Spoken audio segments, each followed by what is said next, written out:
लीजिए अभी। यो हाँ यो अरे सर रुको 5 मिनट है।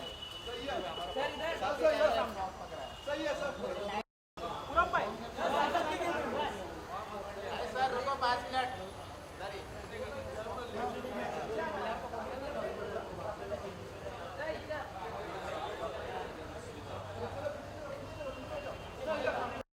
सर ये both of you कितना फोन किया बता। सर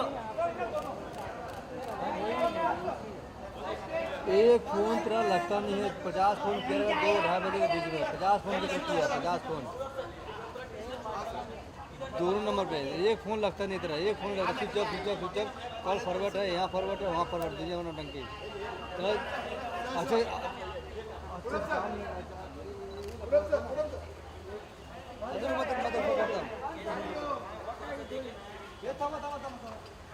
चलो चलो निकलो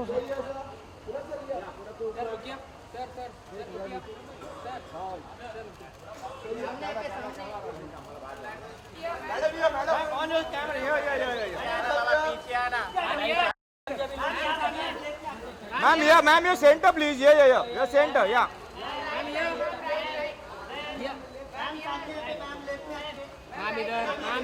ma'am your centre ma'am your centre here ma'am your centre please. Ma'am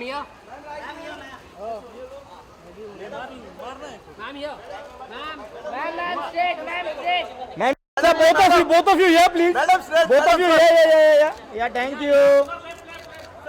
madam ये सर थोड़ा पीछे ना, ये थोड़ा पीछे ना मैडम। सर मैडम ये मैडम ऊपर मैडम स्ट्रेट।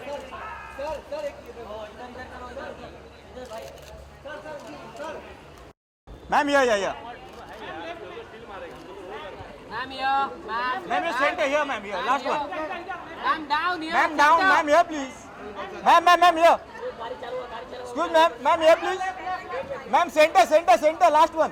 मैम ये सेंटर। अरे गाड़ी चालू करने बोलो। मैम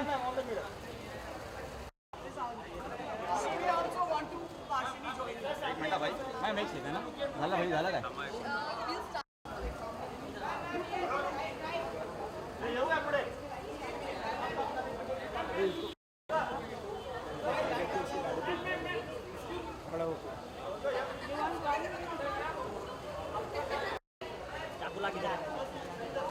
सर इधर देखो इधर।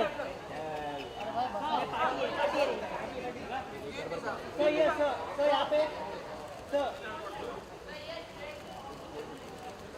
एकदम सामने। सर यहाँ पे एक बार सर यहाँ पे एक बार। सर यहाँ पे हेलो मैम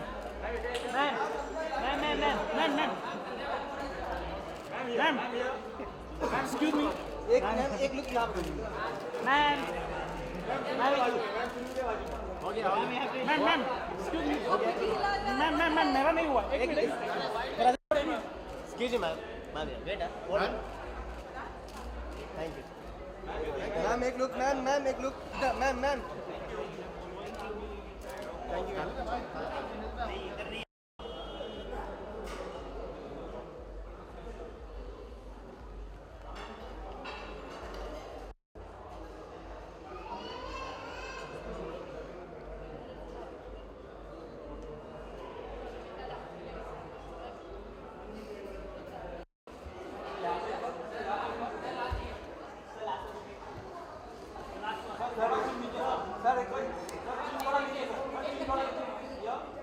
सर यहाँ लुक सर यहाँ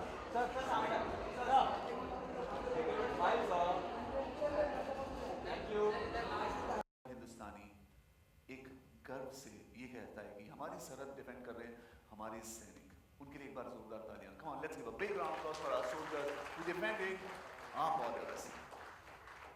दोस्तों ये दर्द हम महसूस करते हैं क्योंकि हमारी सरहद हमारे सैनिक डिफेंड करते हैं। लेकिन दोस्तों आज की शाम कुछ अलग है। आज की शाम उन सैनिकों के बारे में है जो ऐसे युद्ध में प्रिजनर्स ऑफ वॉर लिए जाते हैं, यानी सैनिक को दुश्मन मुल्क अपने पास लेकर कैद कर लेता है। थिंक अबाउट इट, बॉर्डर्स पे वॉर खत्म हो जाती है, लेकिन इन सैनिकों को जो प्रिजनर्स ऑफ वॉर होते हैं और उनकी फैमिलीज, उनकी वाइफ, हर एक के लिए युद्ध खत्म नहीं होता, इट्स ऑन, यानी उनके लिए जंग जारी है। देवियों सज्जनों, ऐसी दो परिवारों को की दिल को छू जाने वाली एक कहानी है ये POW बंदी युद्ध के। Ladies and gentleman, it's a very very special one, और हम जब इसे देखेंगे हम ये यकीन से कह सकते हैं कि ये कहानी हमारे दिल को छू जाएगी, ये कहानी हम पर बहुत असर छोड़ जाएगी। लेडीज एंड जेंटलमैन, अब इसके बारे में और बताने के लिए और इस पर रोशनी डालने के लिए I have the pleasure in welcoming on the stage president and head of content studio Star India mister Gaurav Banerjee. इनके लिए जोरदार तालियां, कम ऑन।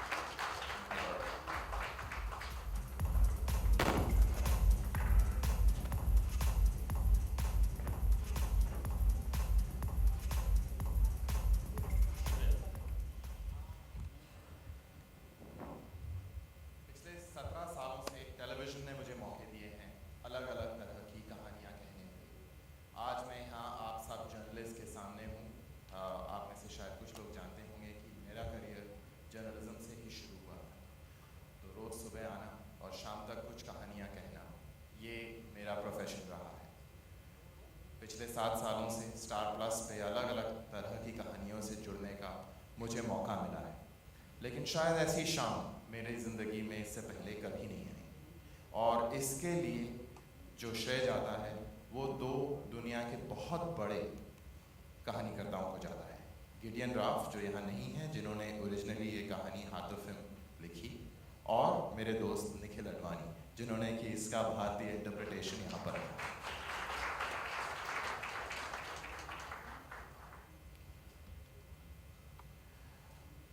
स्टार प्लस के बारे में मैं आपसे सिर्फ ये कहना चाहता हूँ कि हमें बड़ा फ़ख्र है कि हम इस देश के सबसे बड़े स्टोरी टेलिंग प्लेटफॉर्म रहे हैं पिछले 17 सालों से। इस देश में बहुत कुछ ऐसा हुआ है अच्छा, जो कि लगातार सीधे इन कहानियों से जाकर जुड़ता है, जो कहानियाँ आपने स्टार प्लस पर देखी।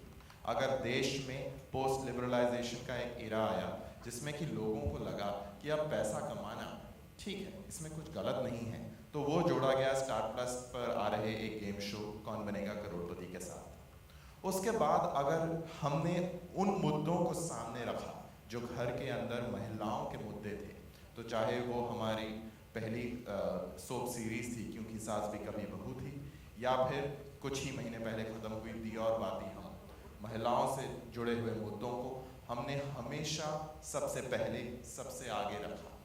उसके बाद जब हमने बात की अडेप्टेशंस की, इंटरप्रिटेशंस की, तो हमारी नज़र गई भारत के बड़े ग्रंथों पर, और हमने पहले महाभारत और फिर सिया के राम ऐसी कहानियाँ कहीं, जहाँ हमने फिर उन मुद्दों पर अपनी नज़र डाली जो हमें लगा कि आज हमारे मुल्क में बहुत मायने रखती हैं। और हमने महाभारत में बात की द्रौपदी की, और द्रौपदी के चीरहरण का क्या मतलब था, उसका क्या असर हुआ, और उसके लिए आखिर जिम्मेदार कौन था, ये था स्टार प्लस का सवाल। जब हम रामायण को देखने गए तो हमने रामायण को देखा सीता के नज़रिए से। आप सोच रहे होंगे कि इन तमाम कहानियों को मैं POW से क्यों जोड़ रहा हूँ, क्योंकि एक बहुत बड़ा एक ऐसा मुद्दा है जो अब तक हमने कभी पर्दे पर नहीं देखा है, और ये मुद्दा है वॉर से जुड़ा। लड़ाइयों में जो लोग शहीद होते हैं, जो जंग पर जाते हैं, उनकी तो बात रहती है, और हमारी एक कहानी दो ऐसे भारतीय सेनापतियों की है जो कि कैद हो गए थे। लेकिन हर बार जब जंग छिड़ती है, या हर बार जब सैनिक बाहर जाते हैं या पुलिस फोर्सेस बाहर जाते हैं, उनके परिवार, उनके घर में क्या बीतती है, ये कहानी कहीं ना कहीं पीछे रह गई है। और इस कहानी को सामने रखा है गिडियन राव साहब की कहानी हाथ फिल्म ने, और उसको एक बहुत ही खूबसूरत भारतीय इंटरप्रिटेशन दिया है निखिल साहब ने। और इसलिए अब मैं निखिल से रिक्वेस्ट करूंगा कि अपने इस शो के बारे में हमें और विस्तार से बताएं। Nikhil. Thank you for coming. मैं सिर्फ actually firstly I like to thank काफ़ी लोग हैं जो जिनकी वजह से ये मैं यहाँ पे खड़ा हूँ आज। जैसे कि आपने ट्रेलर देखा, उसमें लिखा है I'm the director of Kalona and D-Day. So I want to thank Star for forgetting all the other stuff that I've done. And not forgetting, I don't think you can forget मैंने बाकी क्या किया है, but overlooking some of the stuff that I've done and remembering that these two are very special films. तो जो कलोना और डीडे जिसके बारे में मतलब एक जब मैंने डीडे बनाई लोगों ने कहा कि कलोना के डायरेक्टर ने कैसे डीडे बनाई, how is it possible that one is like this and the other one they are poles apart. But I think that जो एक अहम चीज़ है डीडे में वो है emotion, human emotion.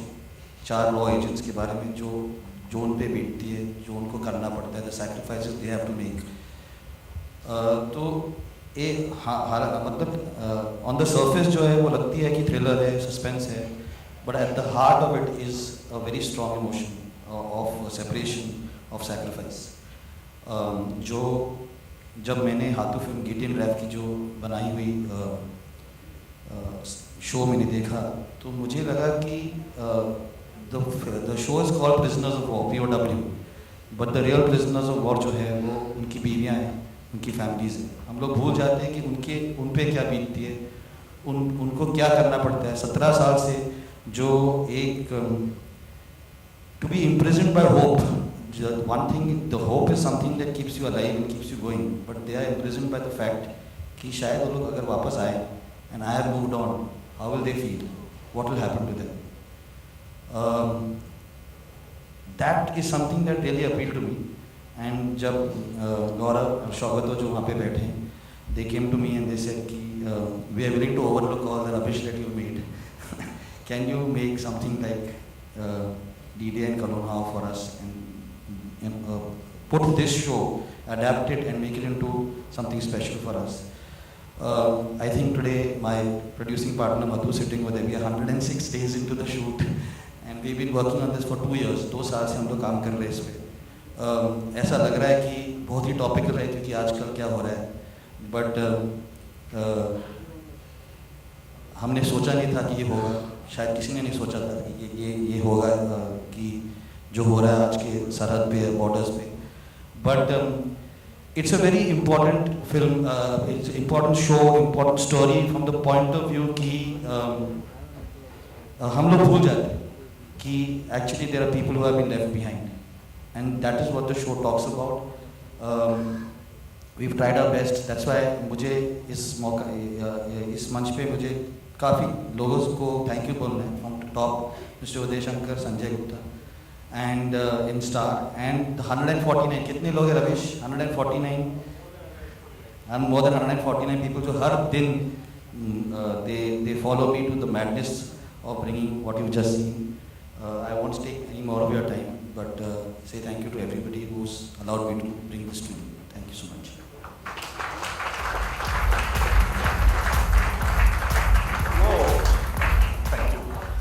My God, this looks like a dream team. दोस्तों Gideon rap का शो, हाथू फिल्म का Indian adaptation and the class and the fantastic direction of Nikhil Advani and his dream team. मेरे ख्याल से दोस्तों just think about it. ये सोचते हुए कितना हार्ड वर्क इस शो में गया है and it actually is seen on the screen. और सबसे अहम बात इस कहानी ये है कि इसकी music, the storytelling is important. अब स्टोरी टेलिंग के साथ साथ संगीत बहुत ही अहम किरदार निभाता है और आप जब इसे सुनेंगे तो यकीन मानिएगा दोस्तों आपके जज्बात जग जाएंगे. You're going to be actually feeling the music because music is an integral part of the show and अब आपके सामने उसी इमोशन को, उसी स्टोरी टेलिंग को हम पेश करने वाले हैं इन अ म्यूजिकल फॉर्म. एंड इस वक्त मैं बुलाना चाहूंगा हमारे जो इस शो के म्यूजिक डायरेक्टर हैं अर्जुना हरजाई और उनके साथ वोकल्स पे हैं सुरभि दाशपुत्रा. मैं चाहूंगा कि आप जोरदार तालियों में उनका स्वागत करें, महसूस करें इस संगीत को. It's an integral part of this show. Presenting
sir हमारे साथ खड़े हो जाते हैं हम सब बड़े हो जाते हैं। Thank you sir. After a lift same feel थी गाना लिखने की, लेकिन सर की नरेशन कभी चेंज नहीं होती है। जो इधर बात कर रहे हैं वैसे नरेशन मुझे भी दी थी आपने गाना लिखने के लिए। बट दिस मैन, इसको 103 बुखार था, अभी ऊपर गया मैं, और इस बुखार में भी एक प्लेयर होता है ना क्रिकेट में, इसको कहीं भी भेजो तो छक्का मारेगा। तो आपने इतना अच्छा गाया है। सुर भी पूरी टीम को मैं मुबारकबाद देता हूँ और POW की भी पूरी टीम को बधाई देता हूँ। Nikhil sir, you are rock star in my life. Hero से लेके यहाँ तक मुझे हीरो ही बना रखा है आपने राइटिंग से। Thank you very much. Ladies and gentlemen, जोरदार तालियां इस फैंटास्टिक बैंड के लिए और कुमार जी के लिए। Let's give them a big round of applause. Vinod बैठ, नीचे बैठ।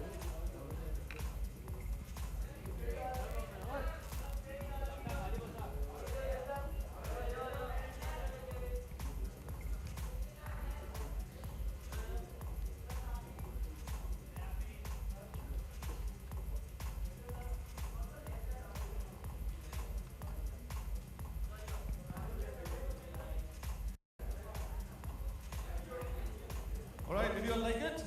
So far, did you all like it?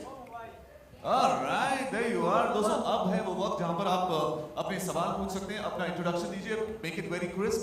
Question किसे एड्रेस करना है आप कीजिएगा, and then we'll have the answers. Here we go.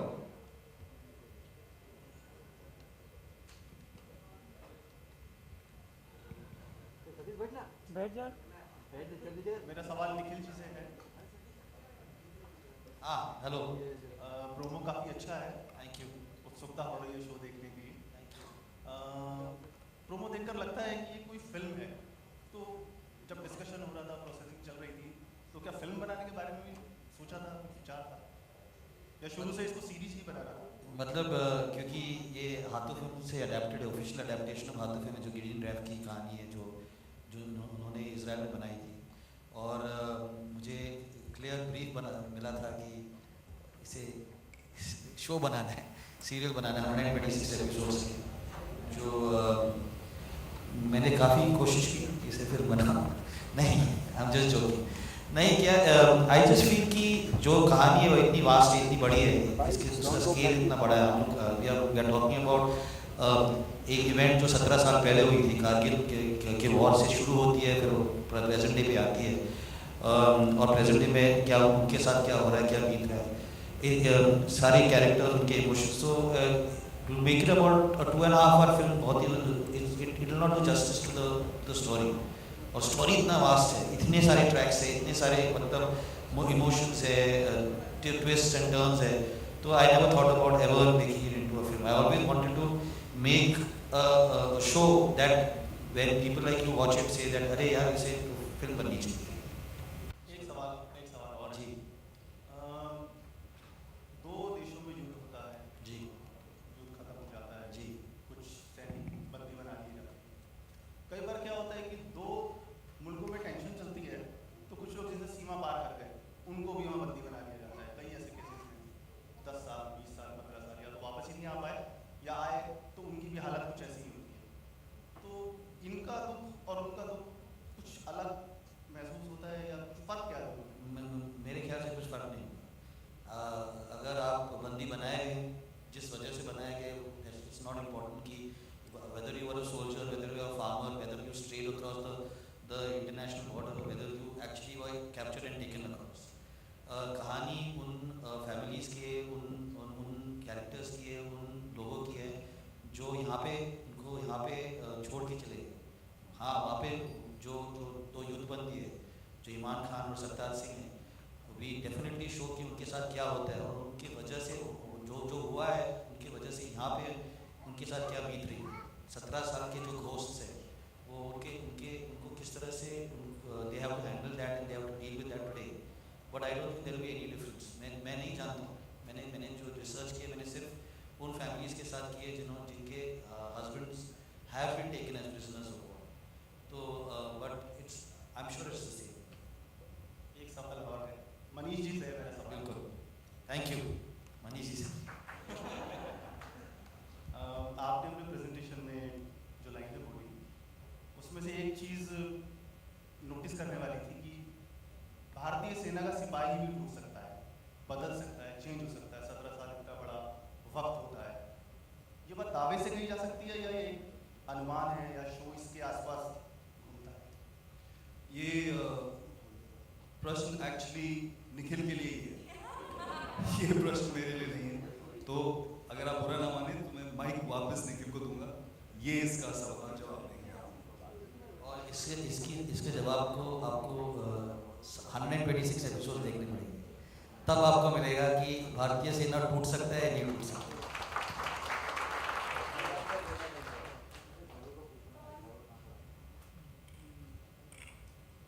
Hello, good evening to all. मुझे निखिल जी से पूछना है कि एक फिल्म को डायरेक्ट करना और एक सीरियल को डायरेक्ट करने में कितना फ़र्क होता है? फिल्म बनाना एक 100 मीटर रेस होता है। You take off and you reach the end. एक शो बनाना मैंने सीखा है, क्योंकि मुझे लग रहा था कि यार ये शो बनाना, टीवी सीरियल करना क्या, I can easily do it.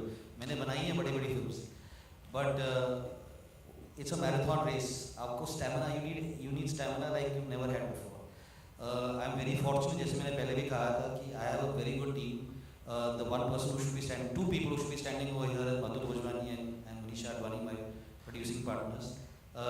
उनके बिना ये, और उनके बिना उनके जो मैं बाकी सारे 149 लोग को जो मैं हर दिन गाली देता हूँ कि they should be standing over here with me, but it is I don't know the difference. मैंने सिर्फ फिल्म्स बनाई हैं। मैंने पहली बार मैंने नया नुक्कड़ में काम किया था as an assistant, but to be able to handle this kind of responsibility, एक इतनी बड़ी कहानी जो हाथों फिल्म, जो इजराइल की माना जाता है लेजेंडरी कहानी है, उनको उसको लेके उसे अडेप्ट करना और उसे जस्टिफाई करना is been a challenge, but it's been very very worth it.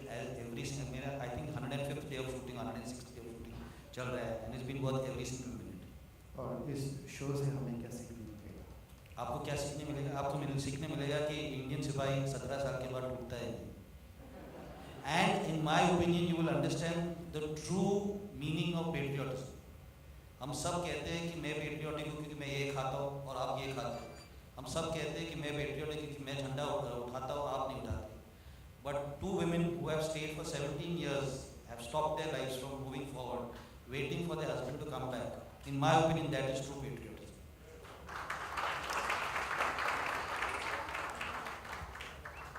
Hi, my question is for Gaurav.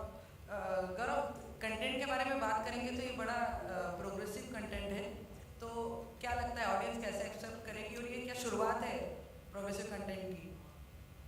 जी, वो ऑडियंस के हवाले है और आप उनको क्या बताएंगी, आपके भी हवाले है। अगर आपको अच्छा लगता है आप प्लीज़ कुछ अच्छा लिखिए, तारीफ कीजिए।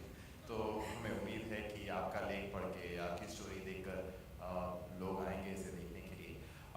जी हाँ, हमें लगता है कि ये बड़ी प्रोग्रेसिव कहानी है, खास करके उस वजह से जो निखिल ने अभी बताई कि ये ऐसी 2 महिलाओं की कहानी है और ऐसे कई घरों की कहानी है जो जंग पर तो नहीं जाते लेकिन उनकी जिंदगियां भी धुन सी जाती हैं।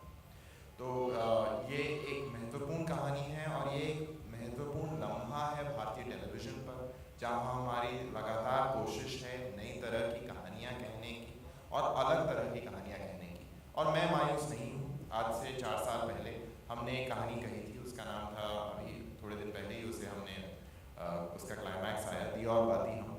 वो कहानी भी बड़ी सिंपल कहानी थी कि एक लड़की थी, उसका एक बहुत बड़ा सपना था कि वो एक IPS अफसर बनेगी और उस सपने को पूरा करने में सबसे बड़ा योगदान दिया उसके पति ने, जो कि खुद लगभग अनपढ़ था। और ये कहानी कई सालों तक इस देश की सबसे बहुचर्चित और नंबर 1 रेटिंग की कहानी थी। मैंने थोड़ी देर पहले जिक्र किया, हमने एक रामायण का वर्जन किया है जो कि रामायण की कहानी सीता के दृष्टिकोण से देखता है। वो उस कहानी को भी सराहना मिली।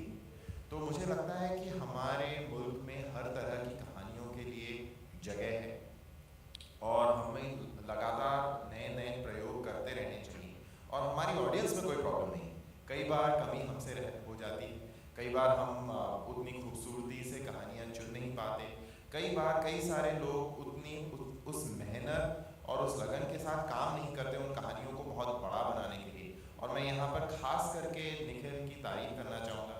निखिल ने जब इस शो का पायलट मुझे दिखाया, मुझे लगा जैसा कि आपको लगा कि एकदम फिल्म जैसा है, और थोड़ा सा डर भी लगा। मुझे लगा कि निखिल बहुत बड़े डायरेक्टर हैं, थोड़े दिन बाद आकर कहेंगे कि यार अब मैं नहीं डायरेक्ट करूँगा, मुझसे हो नहीं पा रहा। तो मैंने उनको कहा कि ये तुम करोगे ना आगे भी डायरेक्ट। तो आजकल वो हर दूसरे तीसरे दिन मुझे रात को 10 बजे फ़ोन करके बोलते हैं कि मैं अभी शूट ख़त्म करके आ रहा हूँ। और जैसा कि अभी उन्होंने बताया 105 दिन हो गए, और देश का एक बहुत बड़ा स्प्रिंट स्टार मैराथन लड़ने जा रहा है, तो आपकी मदद चाहिए। और अगर आपको लगता है कि अलग कहानी है, प्रोग्रेसिव कहानी है, तो प्लीज़ देखिए।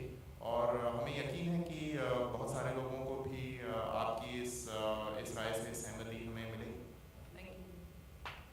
हाय, मेरा सवाल गौरव जी और निखिल जी दोनों से है। जैसे कि आपने थोड़ी देर पहले कहा कि ये कहानी की शुरुआत आप लोगों ने 2 साल पहले से बनाना शुरू कर दिया, लेकिन इत्तेफाकन फिलहाल हम लोग भी उसी स्टेज पे है हमारा देश जहाँ पे हम पेट्रोलिज्म की बात कर रहे हैं और पूरी अटैक हुआ है। तो ऐसे में अपने शो को लॉन्च करना, और आपका क्या व्यू होगा इस पूरे अटैक के माहौल के ऊपर? देखिए, ये माहौल हमारे चयन का नहीं था।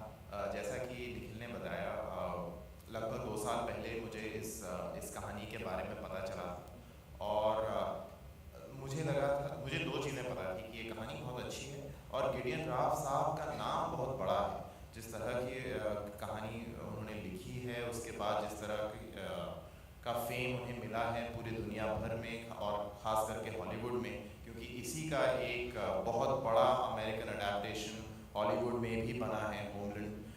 जो लोग अंग्रेज़ी टेलीविज़न देखते हैं उन्होंने शायद इस शो को देखा है। तो मैं आकर्षित हुआ इस कहानी को लेकर, और मैं और मेरे सहयोगी शौकतो, हमने सोचा कि इसे कौन बना सकता है। और हम दोनों को निखिल साहब का काम बहुत अच्छा लगता था, हम पहले भी कई बार मिल चुके थे। तो हमें लगा कि हमें निखिल से जाकर बात करनी चाहिए, और अगर उन्हें कहानी अच्छी लगे तो शायद वो राज़ी हो जाएंगे और इस शो को बना लेंगे। तो वहाँ से हमारी शुरुआत हुई। हम लगातार कई बार मिले, कहानी के कई पहलुओं पर गंभीर चर्चा हुई, कास्टिंग पे गंभीर चर्चाएं हुई, और उसके बाद हम आज यहाँ पर पहुँचे हैं। और आज जो मुल्क में माहौल है, जी हाँ, फिर से जंग और जंग से जुड़ी हुई बातें पन्नों पर हैं, अखबारों में हैं, न्यूज़ चैनल्स पे उनकी चर्चा है। लेकिन मेरे हिसाब से इस कहानी में हम बात कर रहे हैं परिवारों की। हम बात ज़रूर कर रहे हैं कि एक कॉन्फ्लिक्ट है जो पाकिस्तान के साथ कई सालों से चल रहा है, और टेलीविज़न के लिए ये शायद नई बात है कि नेशनल सिक्योरिटी एजेंसीज़ और रॉ और ISI, इन सब का जिक्र एक पॉलिटिकल शो के तौर पे टीवी पे दिखेगा। तो ये एक नया टेरेन भी है जहाँ की आम तौर पे हमारे ड्रामाज नहीं जाते, और उस वजह से भी ये हमें उम्मीद है कि कई ऐसे लोगों को भी अच्छा लगेगा जो शायद उस लगन के साथ हमारे ड्रामाज आम तौर पे नहीं देखते हैं।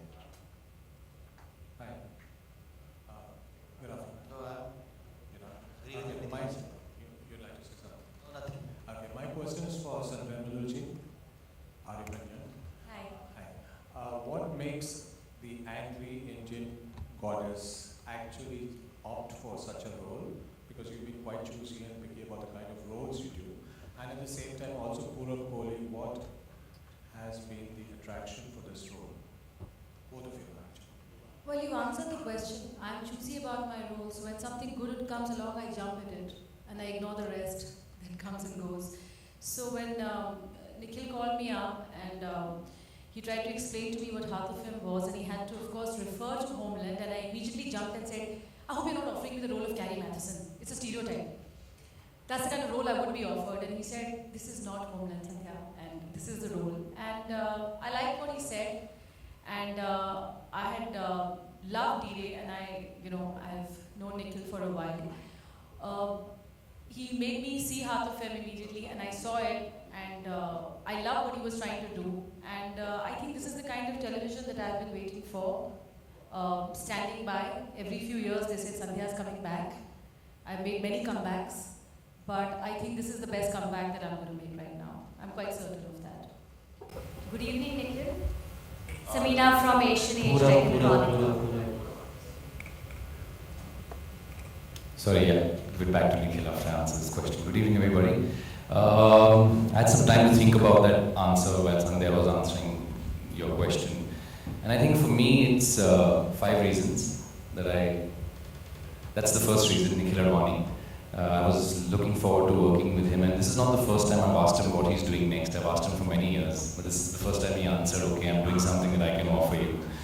So he was the first reason why I wanted to do this show.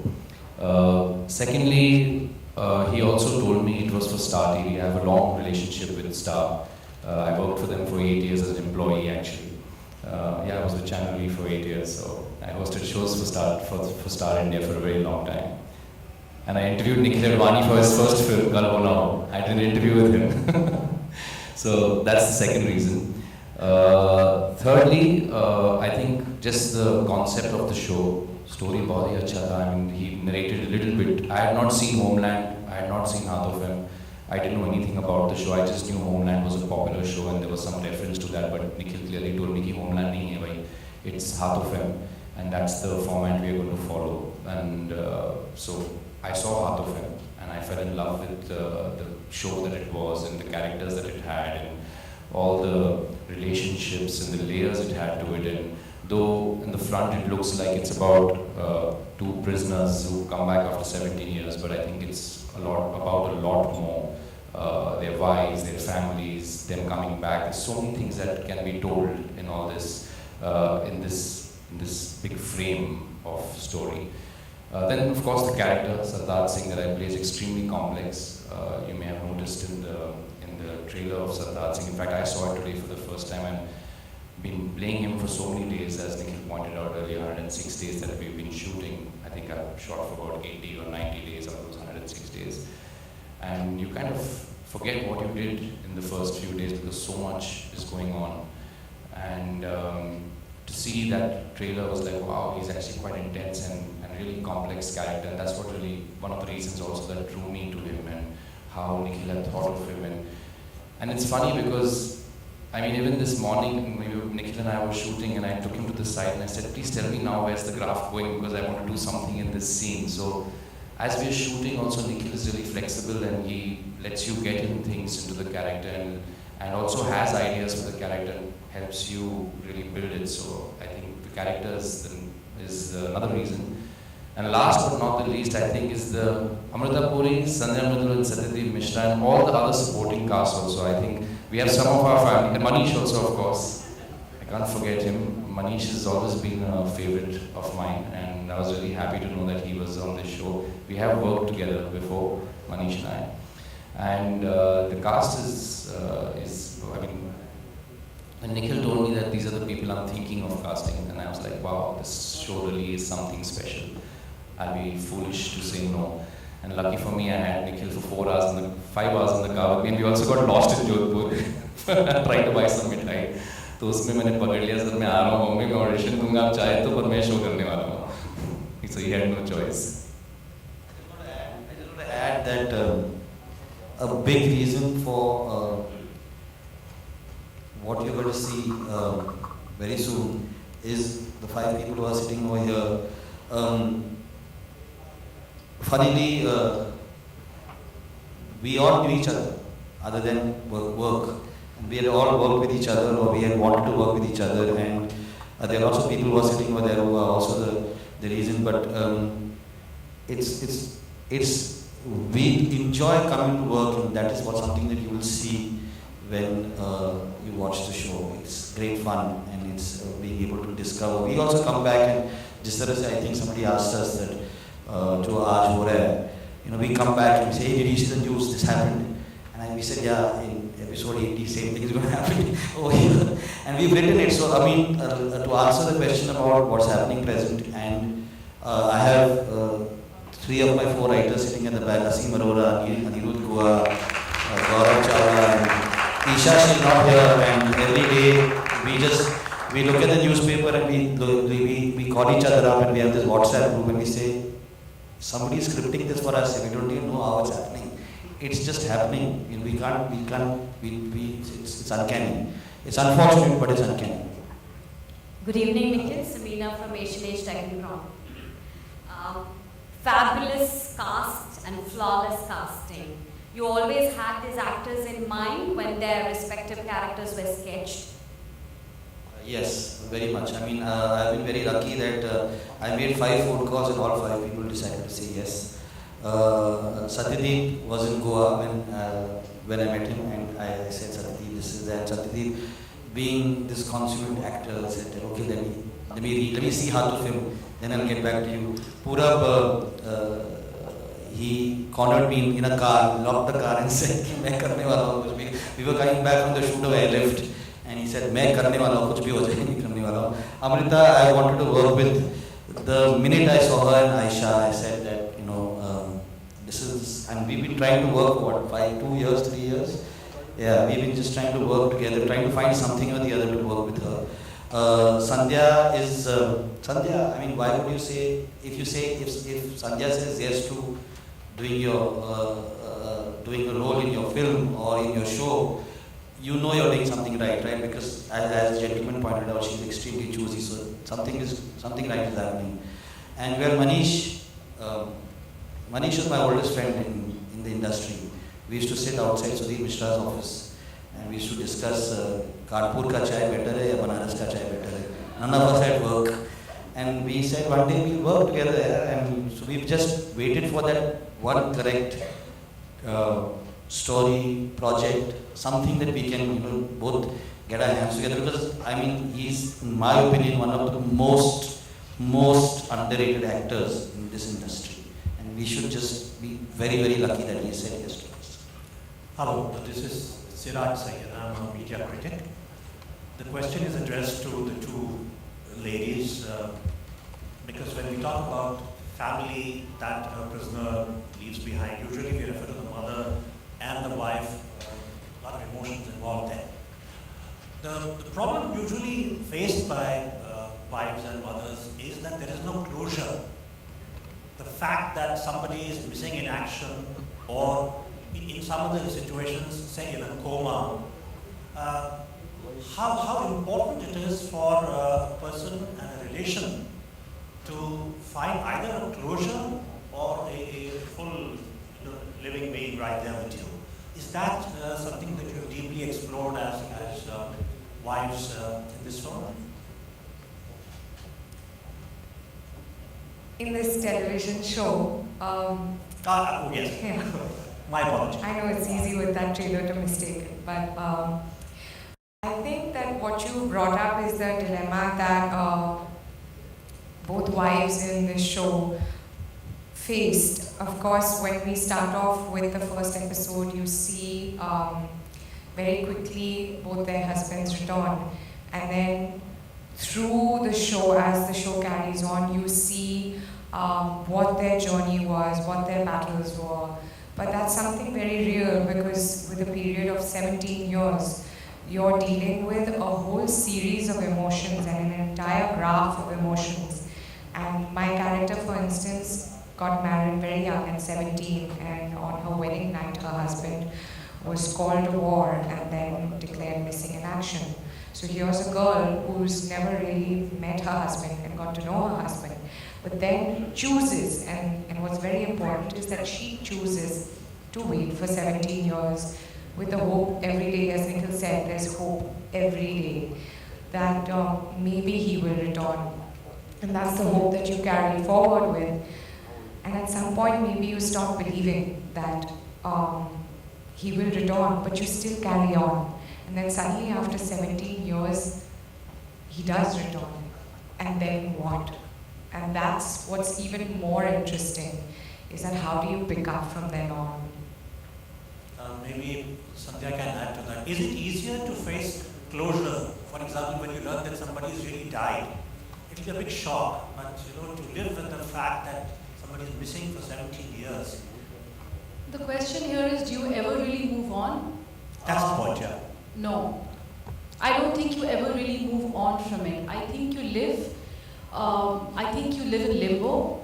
I think that that in terms of Nazneen's character, even if she were to love someone else, there would be a part of her that is committed and waiting, hoping for some closure. Even if it means someday she tells herself that he's dead and she needs to move on, she does that. But the fact of the matter is, you never really move on. It's all limbo. And when they come back, and what they bring back with them is something that you're not prepared for, you know. And so there's no staying in and there's no getting out. And I think the only word that I can say again and again for my character and maybe for her leads, and my character a bit more because she gets herself into a mess without meaning to, because there is somebody else. But now she feels like a cheat, you know. And how right is it and how fair is it on her? It's not, because she never really moved on.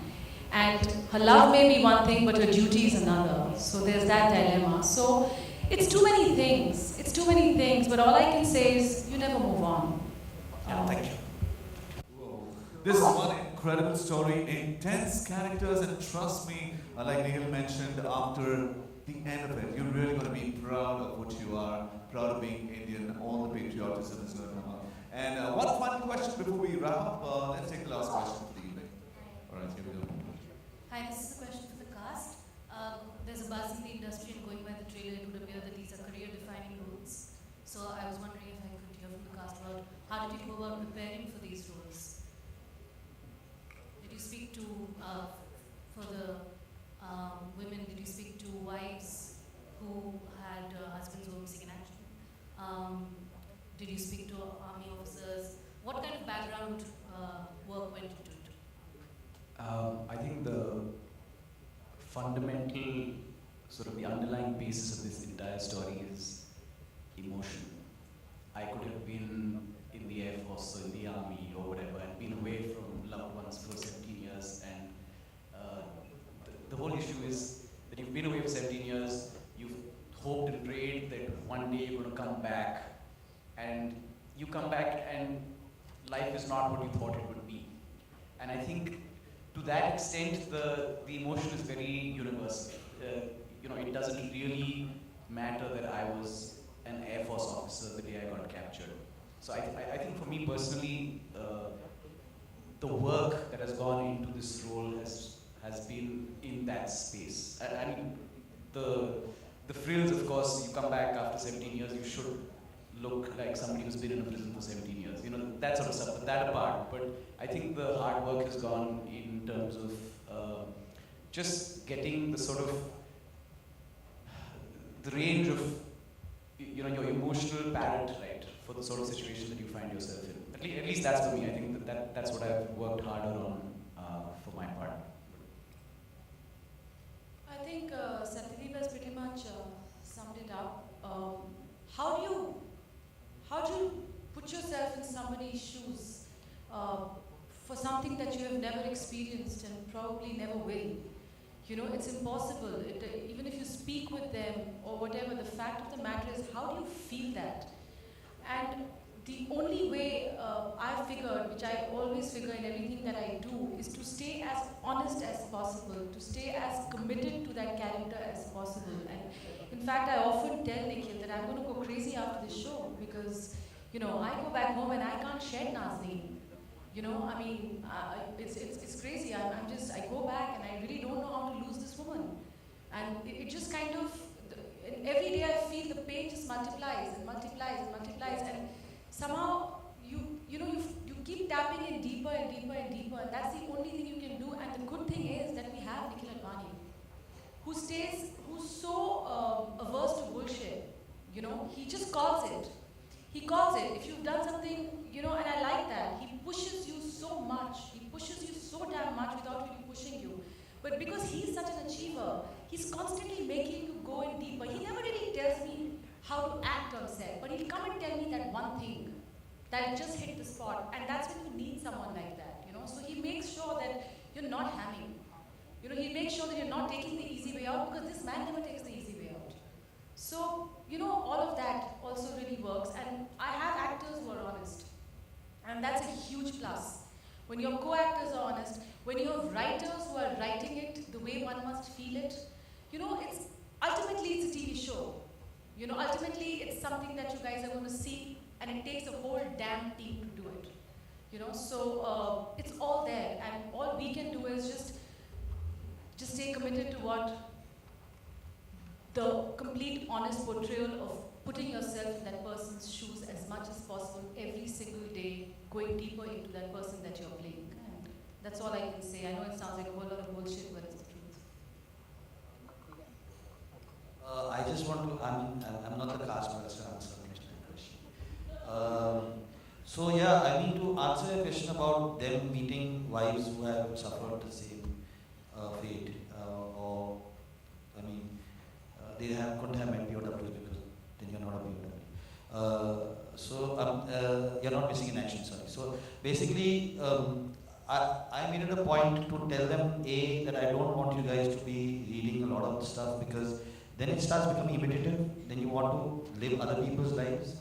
We are very fortunate, like I said earlier, we've got very good writers on the show. Asim and Anirudh, who've been with me on writing the show from the very beginning, read so much actually, that each scene that we get and each moment that we have in the show is somewhere or the other reflecting what they've read, and they've read a lot about there are 54 POWs right now since 1971, and it sounds very little, 54, because that's reported. We don't know the others. I mean, this is a country that does not actually have, you don't have the ability to go and say something, right? And to answer your question, sir, about closure, in fact, one of the stories we read was about his wife, who said that for the first period, you are just hoping that the men don't come with the news that he's died. You're just praying every single day that he's not dying. But after a while, you pray that they come, and you're just praying that you get the news that they've died, right? So that's what you're saying. Everybody is actually just waiting for something that is going to allow them to start living again.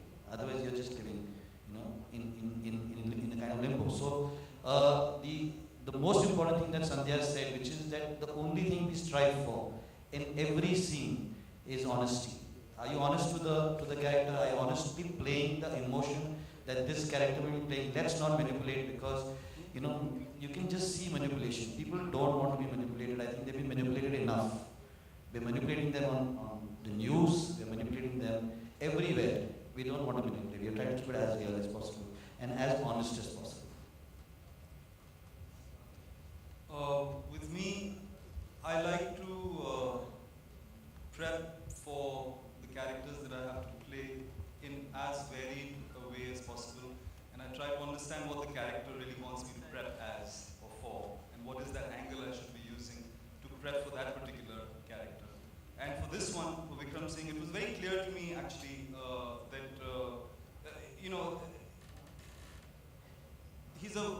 he has a lot of statistics that he can rattle off at the drop of a hat. So that's something that just stuck with me. That didn't mean that I was going to start learning up statistics to do with Indo-Pak relations in the last 60, 70 years. But what it did mean for me was that I looked at the news which had to do with Indo-Pak relations very, very closely, which is what I've been doing over the last 6 months. I mean, I have to admit, I'm not much of a news person, but to prep for this part, I've made that effort because that's what the character wants. He needs to know things. Now we know why you become like this. So just to answer your question about, so that's the angle that I've taken for Vikram Singh, just to keep abreast of all the news that's going around, and it's terribly unfortunate, but there is a lot of news, lately on Indo-Pak.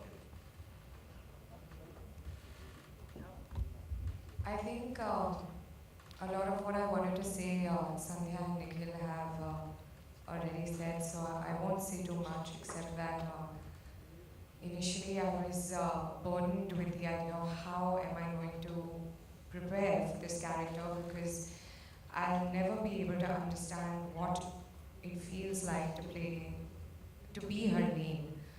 and I wanted to stay true to her character and her dilemmas and her struggles, because it's very real, and we have so many families that are going through that every day. So I wanted to make sure when I played this character, I didn't forget that.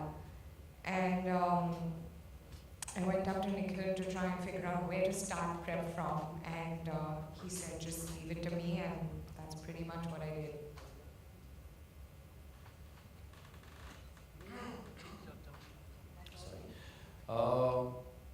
For me, the process I like to follow generally is that I, of course, need to hit that honest point that's given, and I always try to follow that. But from what platform should that honesty take a step from is the question I ask myself every time I'm playing a character. I have to find that honesty of that character within me. And I've noticed over the years the best way to do that for me is in the gathering of information and just meeting people, talking to people and understanding it better. And as Nikhil rightfully pointed it out, I think the writers firstly started contributing to that a lot. I remember Asim and me having conversations even about other POWs in general and how they were captured, just to understand processes of what they went through and I mean in what scenarios were they captured. So the writers, hats off to them, they gave us a lot of information that's not, you don't see in the show, but I mean just feeding us information about what these men must have gone through. So that was one process, one source of information. For me, I kind of also broke down Sartaj into seeing the different sides that he has to himself, and one of it was that he comes from one of the pins in Punjab, and I'm a Bandra boy, you know, so it's like really very far separated from who Sartaj really is. And so understanding that, sitting in some gurdwaras, meeting some Baijis. I have a great co-actor here who's sitting here. He plays my brother. His name is Ravinder. He's also an assistant director, works with a popular director. And he helps, I think, Amrita and me a lot on the set every day in trying to understand. He's from Patiala and makes us really understand a lot. Even after 106 days, I still go back to him and ask him some things all the time. So he's a great source to understanding that aspect, apart from other things that classes and you try to figure out. Meeting the Sikh regiment, I even went and did that, which Nikhil's production organized for me and sent me with an army expert to go, and Nikhil said, you want to do it, go and do it.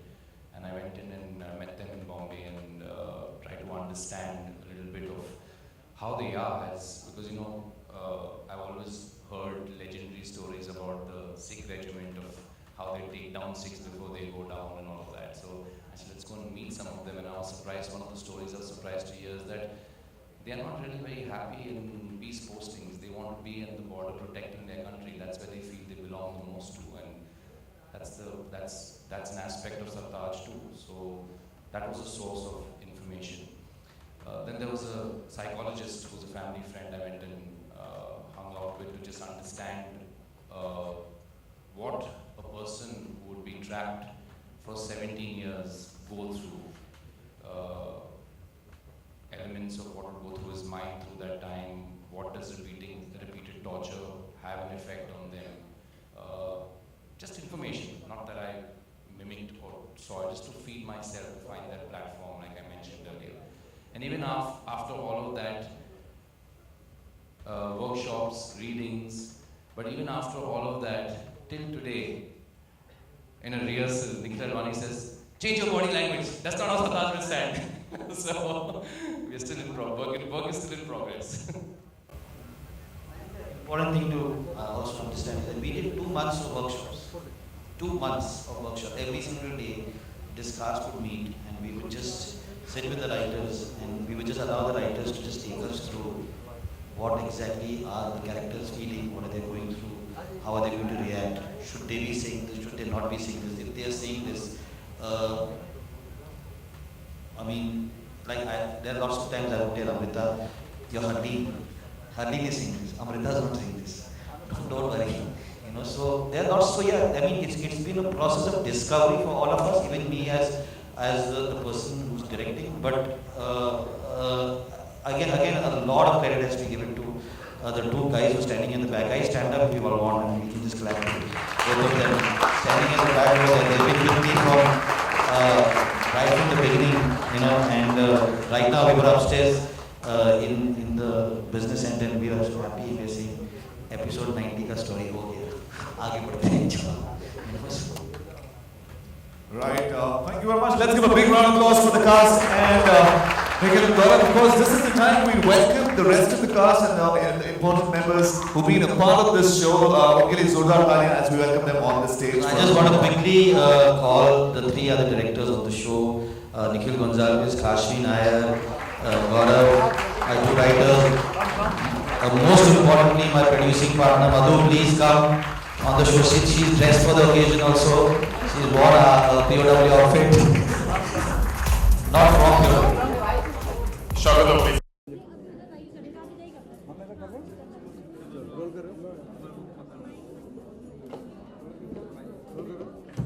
I have a suggestion. Can we make him a cell and do it? Janata creativity दिखा लेना बाकी सब बोला मुझे role कर रहे हैं news nation से बहुत सारे पूरा कहाँ देखूँ आपको देखूँ हाँ पूरा सबसे पहले जाना चाहूँगा he got emotional while playing the character of हाँ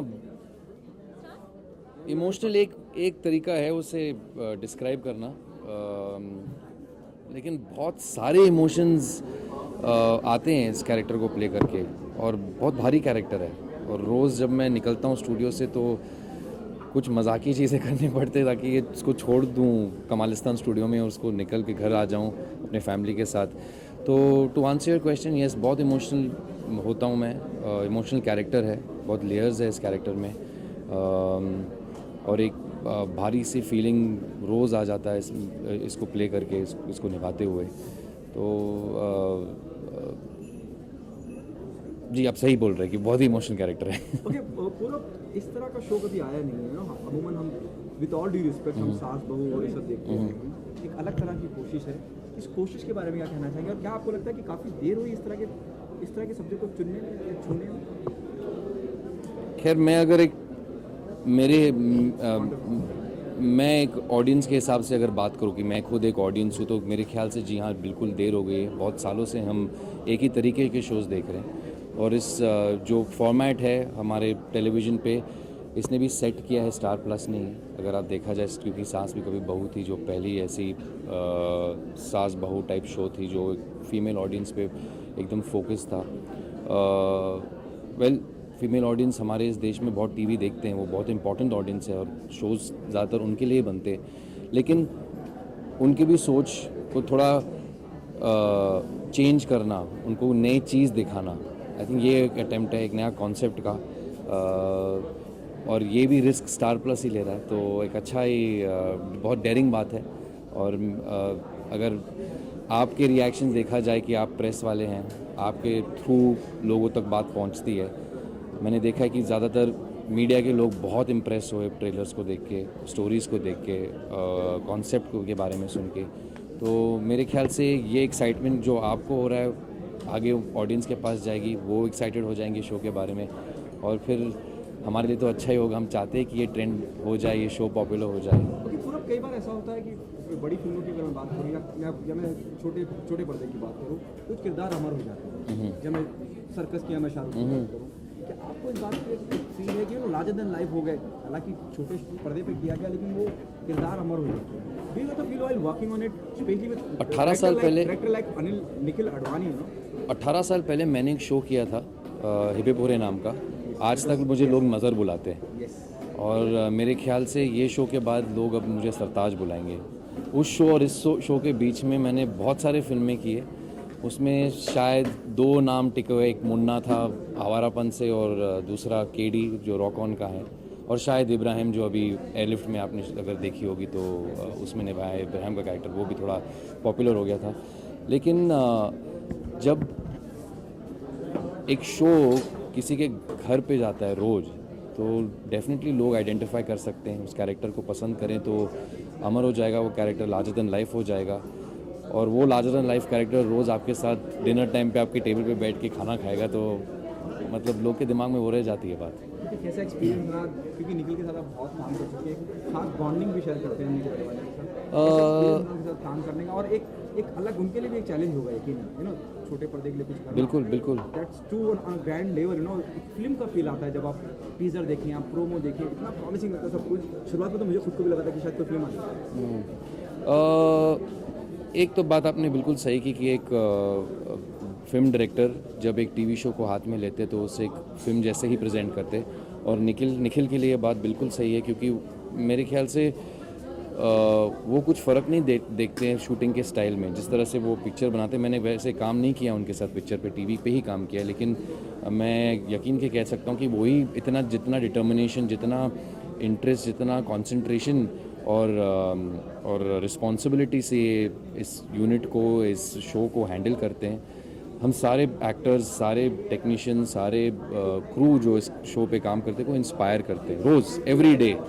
अगर आप हमारे सेट के में आए 10 और 11 के बीच में, निखिल अडवाणी की आवाज़ गूंजती है उसमें, और दोनों सेट पे भी, हमारा ए यूनिट चलता है, बी यूनिट चलता है, तो दोनों बाजू साइड बाय साइड है, और उनकी आवाज़ से पता चलता है कि भाई इंजन स्टार्ट हो रही है आज। तो ही चार्जेस अप एवरी डे, हमें एक ट्रैक पे रखते हैं, और हमें कभी फील नहीं करने देते कि 100 दिन निकल गए भाई। वही एनर्जी से काम कराते हैं, वही एनर्जी हम में डालते हैं, और इसका जो रिज़ल्ट है, हम भी जब एपिसोड्स देखते हैं एडिट रूम में जाके देखते कि भाई एपिसोड 40 में मैंने ये थोड़ा सा एक्शन सीक्वेंस किया है, कैसा लग रहा है, और जब जाके देखते बोलता वाओ ये तो पिक्चर ही लग रहा है। तो I think this is the magic of Nikhil Advani that you are going to see on television. Thank you so much sir. Use nation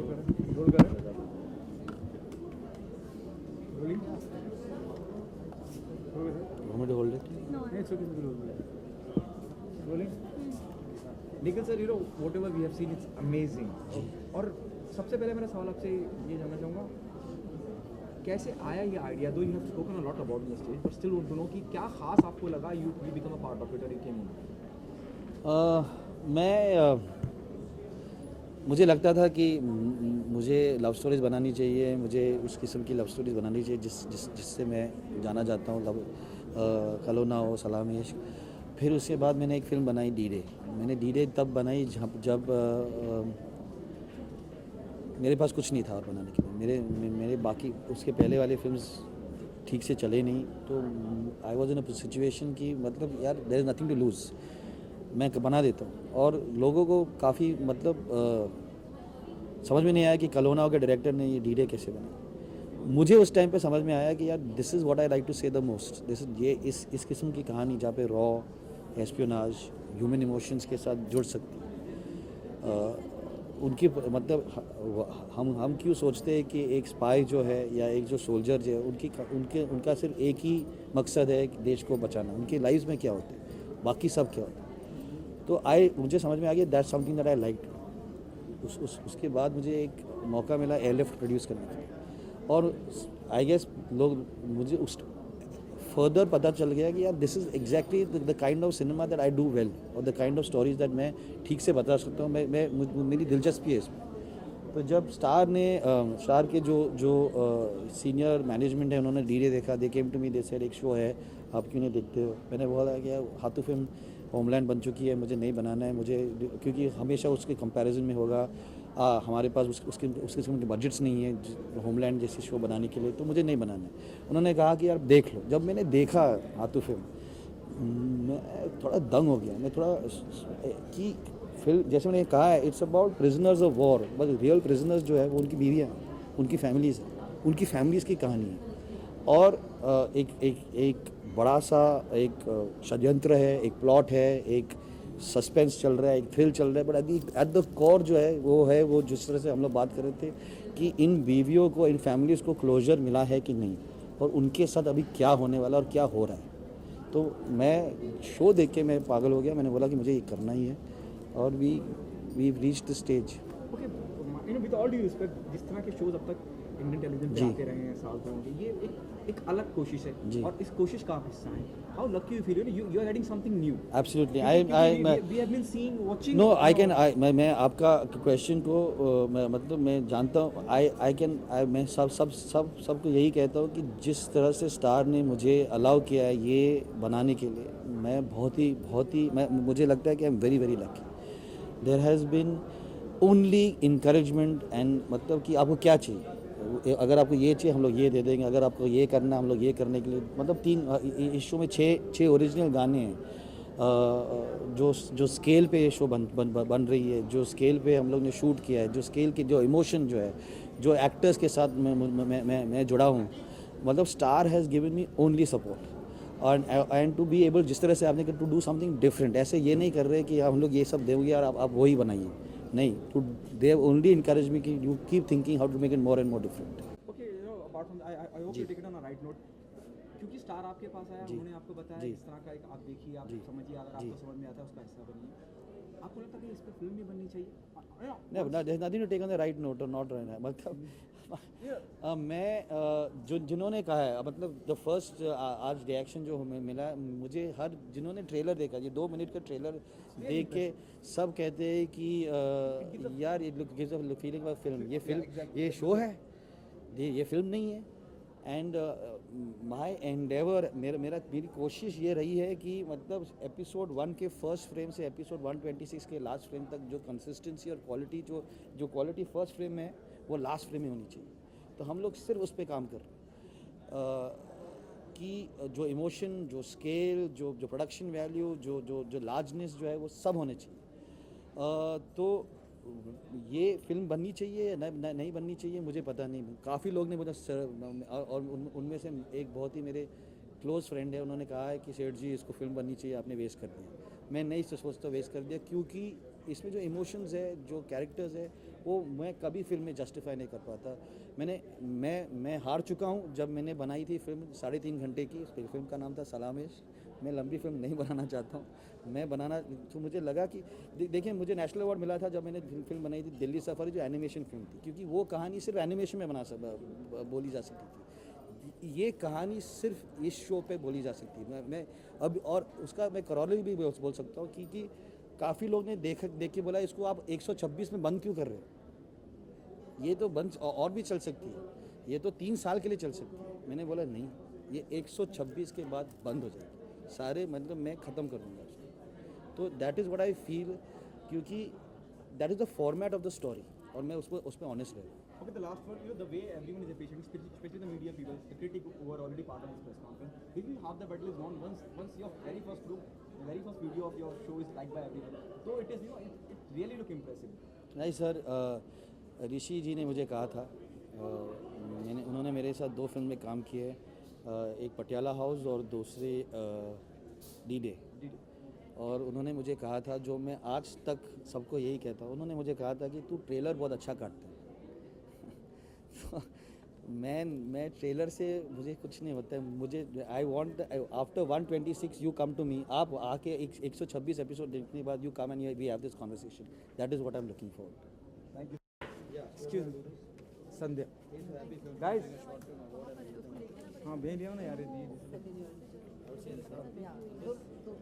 she is doing print ना, let her finish on the print, then will do it, we'll wait for you.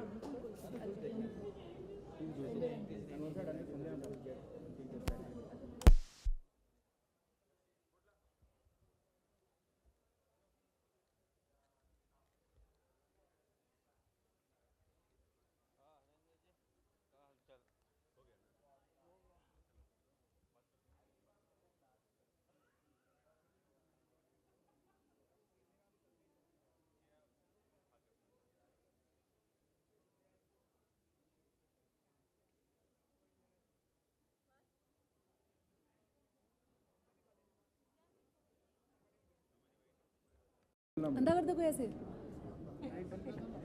बहुत light है। हल्की करें, role करें।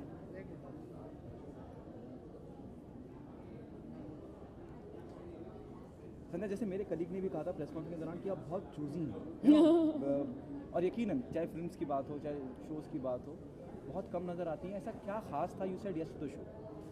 बहुत खास show है यार ये, क्योंकि इतना रियल है ना ये शो। मुझे पसंद आता है जब लोग रियलिटी से थोड़ा स्टिक करते हैं, जब एक डायरेक्टर इतना पैशनेट हो, मैं बहुत पैशनेट इंसान हूँ, मैं अपने काम को ना बहुत पैशनेटली ट्रीट करती हूँ, और मुझे ऐसा इंसान डायरेक्टर मिल गया जो मुझसे भी ज़्यादा पैशनेट है, जो बहुत कम हुआ है लाइफ में, और जब वो होता है ना तो you feel very happy, you know. और एक इंसान जो इतना अपने आप को इतना पुश करता है, आपको नहीं करता लेकिन अपने आप को इतना पुश करता है कि आपको अगर थोड़ी भी तमीज़ होगी ना और अक्ल होगी तो आप अपने आप को पुश करोगे, थोड़ा भी पैशन होगा, we always striving, you know. और जब उन्होंने मुझे ये रोल सुनाया, मेरे लिए बहुत अलग रोल है, मैंने अलग अलग टाइप के रोल्स प्ले किए हैं, लेकिन नाज़नीन मैंने कभी प्ले नहीं किया।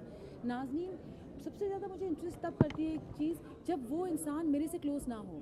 सो नाज़नीन और संध्या मृदुल में इतना फ़र्क है, नाज़नीन खान और संध्या में, कि मैंने बोला चलो कुछ तो चैलेंज है, ये औरत मेरे जैसी है नहीं, इसका attitude, nature, mannerisms, life experience कुछ मेरे जैसा नहीं है, मुझे सच में इसके अंदर घुसना पड़ेगा, मुझे सच में कुछ रियलिटी निकालनी पड़ेगी, मुझे एक इतना ऑनेस्ट अप्रोच लेना पड़ेगा इसके towards, and that is all I want. इसीलिए मैं इतनी चूज़ी हूँ, मैं चीटिंग नहीं करना चाहती। मैंने हमेशा कहा है एक्टिंग मेरा करियर नहीं है, मेरा प्रोफेशन नहीं है, मेरा ब्रेड बटर भी नहीं है, ये मेरा प्यार है, ये मेरा पैशन है, इसीलिए मैं इसके साथ चीटिंग नहीं कर सकती, इसीलिए मैं कम काम करती हूँ। मैं बहुत ज़्यादा काम कर सकती थी, लेकिन अगर मैं उससे कनेक्ट नहीं कर रही हूँ तो मैं चीटिंग कर रही हूँ, और अगर मैं चीटिंग कर रही हूँ तो सबसे ज़्यादा अपसेट मैं ही रहूँगी। सो वो मुझसे नहीं होता, you know, it is that is a thing. Okay Sandhya, जैसे आपने कहा, you got emotional while playing Naaznin Khan in the what we saw in the teaser, the trailer, it looked so real, you know, even your nose little red in that crying scene of yours. I cry every time, every single time. अभी हम पिछले हफ्ते बहुत difficult shooting कर रहे थे और 3 दिन मैं सिर्फ काफ़ी रो रही थी, और मुझे मतलब असिस्टेंट्स भी आके पूछ रहे थे कि मैम मतलब आप ठीक हो, आप you know, because I get choked, I can not cheat. मैं कह रही हूँ मैं नाज़नीन बन चुकी हूँ, जितना मैं बन सकती हूँ without really running down their lives. I can never feel what they have felt, but I have felt everything that I can feel, you know, and I am really allowing कि मेरा जितना भी कुछ मेरे अंदर है मैं सब निकाल दूँ, मैं सब छोड़ दूँ यहाँ पे, जितना भी मैं। So yes, I am extremely emotional as Nazneen. Okay Sandhya, जैसे आपने कहा जिस तरह से आप किरदार में घुस जाती हैं, 126 एपिसोड करना, पागल हो जाऊंगी। और क्या वो घर पे भी कहीं चला जाता है वो सब? ऑफ कोर्स जाता है, मैंने कहा ना कि मैं घर जाती हूँ, वो छोड़ नहीं पाती हूँ। और पहले 1 महीने में तो मुझे नाइटमेयर्स आ रहे थे, मैं सो नहीं पा रही थी, मैं इतनी थकी आ रही थी, मैं सो नहीं, निखिल सिंह सो क्यों नहीं रही हो तुम? मैं सो नहीं पा रही हूँ सर, यू नो। मैं उसको झाड़ नहीं पाती थी घर जाके, इतना मैंने फिर कोशिश की, मैंने योगा, ब्रीदिंग, मेडिटेशन, ये वो मैं करती रहती हूँ, ये सब नहीं तो मैं पागल हो जाऊँगी, क्योंकि मैं नाज़नीन से बहुत ज़्यादा कनेक्ट कर गई हूँ, मैं बहुत ज़्यादा I have gone very deep into you know this whole character. और मैं निखिल को हमेशा कहती हूँ सर जनवरी तक पागल हो जाऊँगी मैं बिल्कुल मतलब स्किज़ोफ्रेनिक हो जाऊँगी, you know. And that's why the only good thing is I have a sense of humour. मुझे लगता है मुझे हमेशा उसी ने बजाया, तो मैं जोक पे भी, सेट पे भी बहुत जोक करती हूँ, ये प्रैंक, इसके ऊपर ये किया, इसके ऊपर वो किया, इसके ऊपर वो किया। The other day I was shooting, मैंने बहुत इमोशनल सीन था, मैं रो के थक चुकी थी, फिर लास्ट का मेरा एक क्लोजअप रह गया था, तो मैंने ना एक पूरी चॉकलेट ली और मैंने मुंह में भर ली और उसको पूरा मैंने चू कर लिया और मुंह बंद रख लिया, तो पूरा अंदर से ब्राउन लिक्विड था, मैंने बंद किया, और जैसे उन्होंने एक्शन बोला मैंने ऐसे किया और सारी chocolate. So I do stupid things sometimes because I just want to release that, and पूरा सेट भी ऐसे हो जाता है ना, जब आप रो रहे हो मॉनिटर पे सब ऐसे हैं, दिल everybody gets affected, you know. So I keep doing that. That is my way of bringing humor. I keep singing songs. I go to my room, मैं म्यूज़िक चलाती हूँ ज़ोर से, you know। उस दिन नाज़िया हसन सुन रही थी, बूम बूम, ये सब मैं गाने सुनने लगती हूँ बीच में, so that I kind of, you know, help myself out of it. And Nikhil also is great fun. And मैं लकी हूँ कि सत्यदीप, जो मतलब मेरा बहुत अच्छा दोस्त है, बहुत कम लोग उसको इतना अच्छा, मैं बहुत अच्छे से जानती हूँ, और अमृता, पूरब, मनीष, ये सब मेरे दोस्त हैं, तो हम एक दूसरे के कमरे में जाके रो लेते हैं, 2 बातें कर लेते हैं, हंसा लेते हैं, हंस लेते हैं, खा लेते हैं साथ में कभी कभी, you know. So it's very nice. Okay, क्या कितना लकी मानती हैं आपको? विद ऑल ड्यू रिस्पेक्ट, जितने भी मेकर्स ने अब तक जो भी शोज़ बनाए हैं टीवी पे, इंडियन ऑडियंस कहीं ना कहीं वो सास बहू और यू नो उस सिंदूर और उसमें रही है, और इस तरह के शोज़ अभी तक आए नहीं। क्या आपको लगता है देर हुई है? और how lucky you feel being a part of? अरे आई फील वेरी गुड, क्योंकि मैं इसीलिए साइडलाइंस में खड़ी रही इतने साल, क्योंकि मैंने बोला मैं कितनी बार अच्छी बहू, गुड बहू, बैड बहू, कितनी बहू बनूँ मैं, अब नहीं होगा मुझसे, तो मैं हट गई, क्योंकि वो सास बहू चलता रहा, उसके बाद वो रियलिटी शो का दौर आया तो वो चलता रहा, तो it was really frustrating, you know. People kept saying आपको मीडियम से तकलीफ है, संध्या मृदुल टेलीविजन छोड़ना चाहती है। अरे नहीं भाई, टेलीविजन ने मुझे छोड़ दिया है, कंटेंट ही नहीं है, you know. And I am so glad and I am so lucky कि मैं अपने आप को कंसिडर करती हूँ वो इंसान जो मैस्कॉट थी इन चीज़ों की कि मैं नहीं करूँगी ये काम, मैं पीछे हट जाऊँगी, मैं भूखी मर जाऊँगी, लेकिन मैं नहीं करूँगी. And that Nikhil called me and it paid off. Today I feel कि my waiting paid of.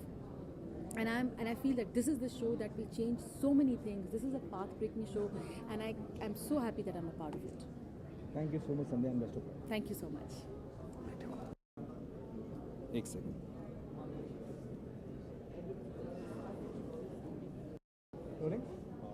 Manish ji, जितना मैं जानता हूँ एज ए जर्नलिस्ट और एज एन ऑडियंस और as an part of entertainment lover, अब जब भी स्क्रीन पे रहते हैं, जितने वक्त के लिए रहते हैं, अपनी मौजूदगी दर्ज कराते हैं. किसी भी फिल्म का हिस्सा हो या आप किसी शो का हिस्सा, you make you present feel. क्या खास ऐसा था you said yes to the show, well, सबसे पहले तो मैं एक अभिनेता हूँ, मेरा काम है अपनी मौजूदगी को दर्शाना. यही मेरा काम है. और मुझे अच्छा लगता है जब लोग कहते हैं कि मैं वाकई में अपनी मौजूदगी दर्शाता हूँ. इस शो के बारे में क्या कह रहे हैं आप? इस शो के बारे में क्या कहना चाहेंगे? क्या खास लगा आप इस शो का हिस्सा बने? और अगर मैं टीजर की बात करूँ या ट्रेलर की बात करूँ, बहुत कम है आपके बारे में. हाँ, वो उसकी वजह है, कम है मेरे बारे में, क्योंकि जैसे जैसे कहानी आगे बढ़ेगी लोग देखेंगे कि वो वजह क्या थी कि अभी इतनी ज़ोर शोर से विक्रम सिंह का को नहीं दर्शाया जा रहा. और क्या you will be the surprise package of the show? क्योंकि जिस तरह से जो मुझे वाइब्स आ रही है कि यही वो है जो आगे के बाकी के एपिसोड या कहानियाँ ले जाएगा कि भाई ये देशद्रोही हो चुका है या इसने कुछ ये IS का. लेकिन अगर मैं आपको यही बात अभी बता दूंगा तो फिर लोग देखेंगे क्यों? I hope so. I hope that people take it in a positively surprising way, the way the character unfolds. Yeah. Okay, जिस तरह से अब तक हिंदुस्तानी ऑडियंस देखी है, जब हम बात करते हैं सास बहू और जिस तरह के शो कुसुम वगैरह जो भी show, with all due respect, क्या आपको लगता है कि इस तरह के शो को बहुत पहले आना चाहिए था, कुछ देर हुई? मुझे लगता है कि हर चीज़ का एक समय होता है, और मुझे लगता है कि अब वो समय आ गया है कि POW जैसा बंदी युद्ध के जैसा सीरीज़ आए. क्योंकि कुछ साल पहले भी कुछ चीज़ें आई थी जो शायद अपने समय से पहले थी, जो यशराज ने कुछ सीरीज़ बनाई थी सोनी के लिए. तो उस वक्त वो काम नहीं किया उन्होंने चीज़ों ने. लेकिन जैसे मैं पाउडर का पार्ट था, सीरीज़ बहुत अच्छी थी, लेकिन जैसे मैंने कहा मुझे लगता है अपने समय से पहले आ गई वो. शायद अब आती तो उस पर ज़्यादा नोटिस किया जाता. ओके, इसके अलावा मैं जानना चाहूँगा कि जब इस तरह के शोज आप करते हैं, जिस आप मेजर का रोल कर रहे हैं, क्या डिटेलिंग पे काम किया है आपने? क्या चीज़ें आपने रखी हैं, क्या स्टडी की है उस बारे में? आर्मी ऑफिसर्स की फिज़िकलिटी बहुत ही पर्टिकुलर काइंड ऑफ फिज़िकलिटी होती है, जिसको मैंने काफ़ी क्लोजली देखा है. एक तो वो, और जैसा दूसरी चीज़ मैंने इंटरव्यूज़ में अपने अभी प्रेस कॉन्फ्रेंस के दौरान भी कहा कि जो मुद्दा है हमारे शो का, उसको जहन में रखते हुए इंडो पाक रिलेशंस की जो न्यूज़ है उस पे मैंने बहुत बारीकी से मैंने उसको देखा है. कुछ 6 महीने से मैं ज़्यादा न्यूज़ में इंटरेस्टेड नहीं रहता हूँ, लेकिन काम के चलते मैं काफ़ी, मजबूरी नहीं, मतलब मजबूरी इन द सेंस कि काम है तो मुझे अच्छा भी लगता है करना. हाँ, लेकिन जब करना शुरू किया तो फिर उसमें इंटरेस्ट भी बढ़ा, तो that always helped. Okay, the last one. It also reminded me of 1971, a film which is where Manoj Bajpayee was in lead. It also reminded me of that, and that was one of the finest film. हाँ, चली नहीं film, लेकिन बहुत अच्छी film थी, बहुत बेहतरीन film थी इमोशन के लिहाज से. और कहीं मुझे उसकी याद भी दिलाता है. What's your take on that? मुझे लगता है कि अगर आपको POW उसकी याद दिला रहा है तो ये हमारे लिए बहुत अच्छी बात है, क्योंकि वो फिल्म बहुत अच्छी थी. किसी वजह से वो फिल्म चल नहीं पाई ज़्यादा. मुझे लगता है कि लोगों तक पहुंची ही नहीं ज़्यादा कि लोग उसको सराह पाएँ. मुझे नहीं लगता कि ऑडियंस ने उस फिल्म को रिजेक्ट किया था. मुझे लगता है कि ऑडियंस तक वो फिल्म पहुंची ही नहीं. तो ये तो मुझे बहुत अच्छा लग रहा है सुन के कि आपको उसकी याद आ रही है POW का ट्रेलर देखकर. Thank you so much. Thank you very much. For more news and gossip, don't forget to subscribe to Bollywood Helpline.